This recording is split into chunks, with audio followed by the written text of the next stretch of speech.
Okay hello. तो आज की क्लास में हम लोग जस्ट उसका उल्टा करेंगे जो कि हमने लास्ट क्लास में करा था। मतलब हमने लास्ट क्लास में देखा था कि वेलोसिटी बढ़ रही है, एक्सेलरेशन हो रहा है, पॉजिटिव एक्सेलरेशन था। आज की क्लास में रिटार्डेशन यानी डीसेलरेशन की बात करेंगे, जहां वेलोसिटी घटती है। सिंपल एग्जांपल, स्पीड बढ़ाओगे गाड़ी की तो वैसे स्पीड बढ़ती चली जाती है, वो एक्सेलरेशन हो गया। ब्रेक लगाओगे तो कम होती है, तो वो क्या होता है, डीसेलरेशन हो गया या फिर रिटार्डेशन हो गया। अब ऐसे केस में जो एक्सेलरेशन होता है वो नेगेटिव होता है। अगर नहीं पता चल रहा है क्यों तो समझ जाओगे, बड़े सिंपल एग्जांपल के तौर पे ले लेते हैं। तुम्हारी गाड़ी चल रही है कितनी स्पीड से, 30 की स्पीड से मान लो, ठीक है। तुमने ब्रेक लगाया और ब्रेक लगाने के 3 सेकंड बाद जो तुम्हारी गाड़ी है वो रुक गई, ठीक है। अब रुकने के बाद मतलब ये फॉर्मूला होता है ना, v माइनस यू अपॉन में टी, है ना।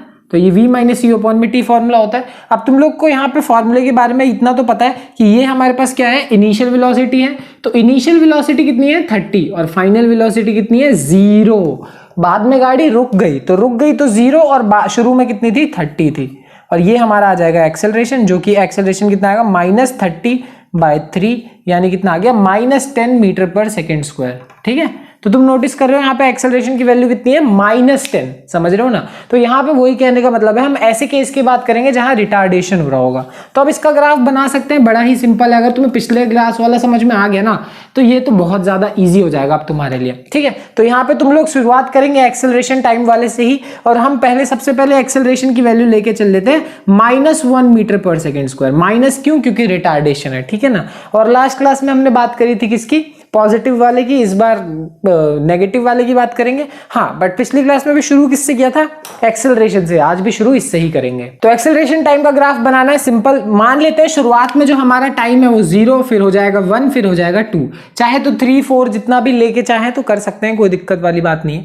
बट यहाँ पे देखो, अब हम लोग को इसको करना है तो 0, 1, 2 मान के चले। हमारा जो एक्सेलरेशन है उस एक्सेलरेशन की वैल्यू कितनी है, -1। तो जैसे कि मैंने तुम्हें बताया, ब्रेक लग चुके हैं, और ब्रेक लगने के बाद एक्सेलरेशन की वैल्यू -1 है। चाहे तुमने वो एकदम शुरुआत में, समय के एकदम शुरुआत में लगाया था तो भी -1 रहेगा, फिर वहां पे लगाया तो भी -1, यहां पे भी तो भी -1, समझ रहे हो। तो समय के साथ जो एक्सेलरेशन है उसकी वैल्यू चेंज नहीं होगी, जैसे कि मैंने पिछली बार में बताया था।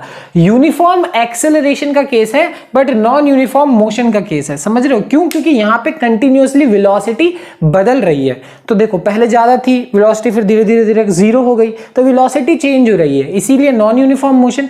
बट एक्सेलरेशन तो उतना ही रहेगा ना, तुमने गाड़ी को कितने ताकत से ब्रेक लगाया वो तो सेम ही रहने वाला है कि नहीं। तो यही चीज है। अब यहां तुम देखोगे कि जब टाइम की वैल्यू 0 है तो एक्सेलरेशन की वैल्यू कितनी है, -1। इस बार देख रहे हो, ग्राफ मैंने थोड़ा सा नीचे भी बनाया हुआ है क्योंकि मुझे पता था ऐसा होने वाला है।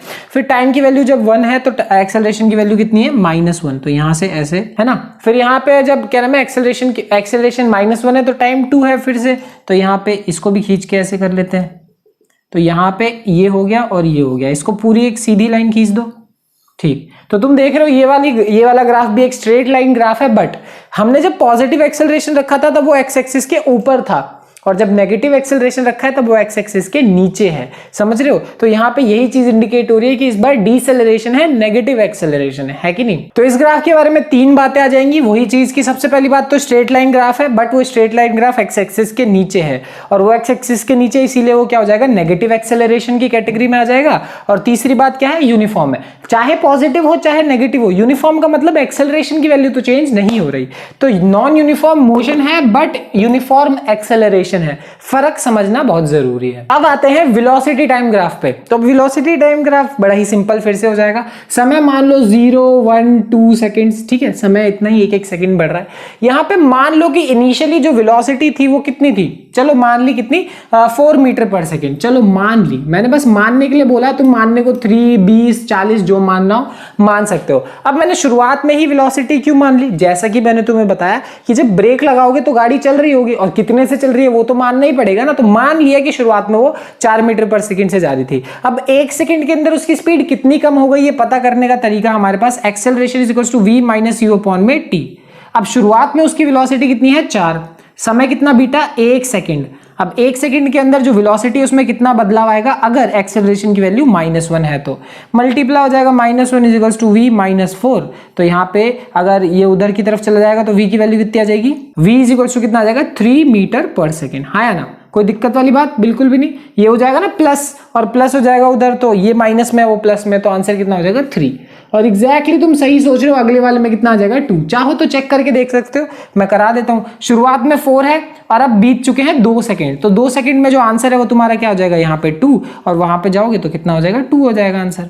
तो तुम देख सकते हो शुरुआत में 4 था, फिर 3 था, फिर 2 था, यानी जो वेलोसिटी है वो चेंज हो रही है और चेंज होने के साथ साथ वो घट रही है। तो शुरुआत में चेक करते हैं, जब 0 है तो वो 4 है, ये वाला पॉइंट हो गया, ठीक है। जब वो 1 है तो वो 3 है, 1 है तो वो 3 है, ठीक है, यहाँ पे आ गया हमारे पास।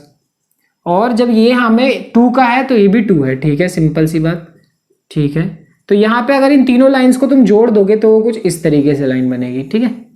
और ये लाइन कभी ना कभी जाके ऐसे 0 पे भी टकरा जाएगी। तो तुम नोटिस करोगे कि ये लाइन नीचे जा रही है, नीचे जा रही है, और एक पॉइंट पे आने के बाद जो वेलोसिटी है वो कितनी हो जाएगी, 0 हो जाएगी, ठीक है। तो यहाँ पे आने के बाद वेलोसिटी 0 हो गई। तो तुम नोटिस करोगे ये वही वाला केस है कि तुमने ब्रेक लगाया और कभी ना कभी तो गाड़ी जाके रुकेगी, है कि नहीं। तो ये चीज है। अब तुम नोटिस करोगे इस लाइन को तुम और नीचे की तरफ खींच सकते हो, और खींचोगे तो वेलोसिटी नेगेटिव भी हो जाएगी। अब वेलोसिटी नेगेटिव होती है, ये बात भी मैं तुम्हें समझा चुका हूँ, बट यहाँ तुम्हें उतना करने की जरूरत नहीं है। 11th क्लास में जाओगे तब इसी ग्राफ को और डिटेल में पढ़ना पड़ेगा, तब की तब देखेंगे, अभी इतना बहुत है ना।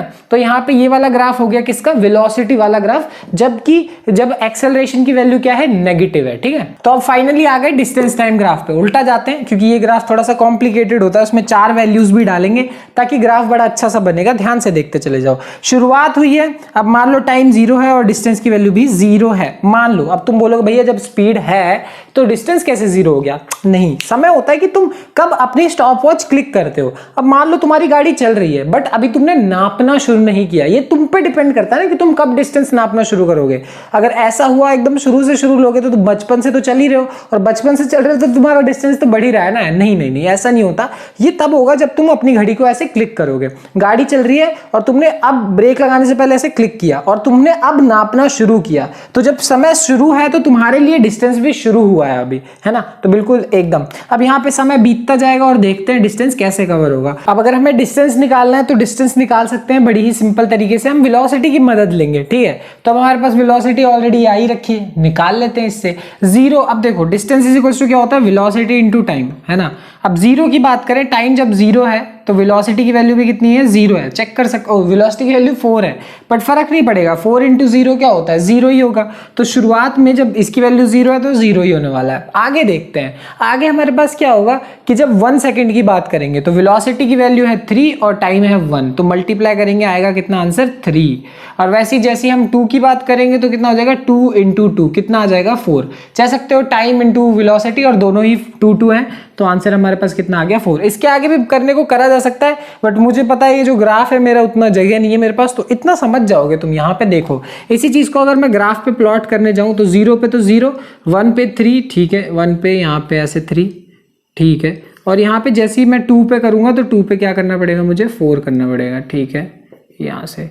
तो तुम इस ग्राफ को अगर बनाओगे तो वो कुछ इस तरीके का ग्राफ बनेगा, इस तरीके का, है ना। तो ये ऐसा ग्राफ है। तुम लोग देखोगे जो पिछला वाला ग्राफ था वो ऐसा ग्राफ था, है ना, यू तरीके का कर्व था, और ये वाला कर्व थोड़ा उल्टे तरीके का कर्व है ना। तो फर्क तुम देख सकते हो इस कर्व में और उस कर्व में बहुत ज्यादा फर्क है। तो यहाँ पे यही चीज है, तुम देखोगे कि हर ग्राफ में डिफरेंस आया। जब हम लोग एक्सेलरेशन की बात करते थे तब ये चीज ऊपर होती थी, इस चीज में ये ऊपर जा रहा होता था और ये वाला ऐसे जा रहा होता था, ऐसे। हर चीज में डिफरेंस आया, और वो डिफरेंस यही शो कर रहा है कि इस बार जो मेरा ग्राफ है वो किस चीज के लिए, डिसेलरेशन के लिए है, रिटार्डेशन के लिए, मतलब नेगेटिव एक्सेलरेशन के लिए। समझ में आई बात। तो ओवरऑल कहने को यही है कि बस नॉन यूनिफॉर्म मोशन के लिए ही ये सारे ग्राफ, और साथ के साथ नेगेटिव एक्सेलरेशन के लिए। ये है कहानी पूरी की पूरी ग्राफ्स की। देखा जाए ना तो वैसे अगर मैं ग्राफ को अगर कराना हो तो मुझे 15 मिनट का चाहिए और मैं सारे ग्राफ यूं यूं बता दूं, बट मैंने 3 सेपरेट वीडियो सिर्फ इसीलिए बनाई है ताकि तुम्हें ग्राफ का कंसेप्ट अच्छे से समझ में आ जाए। जस्ट इन केस अगर तुम 10th के बाद लेते हो, अगर साइंस लेते हो, तो तुम्हें ग्राफ समझने में बहुत दिक्कत हो जाएगी अगर अभी से कंसेप्ट समझ नहीं आए तो इसीलिए मैंने ग्राफ डिटेल में तुम्हें समझाया। अभी भी कुछ रहता हो तो बता देना। खैर मिलते हैं अगली क्लास में, बाय बाय।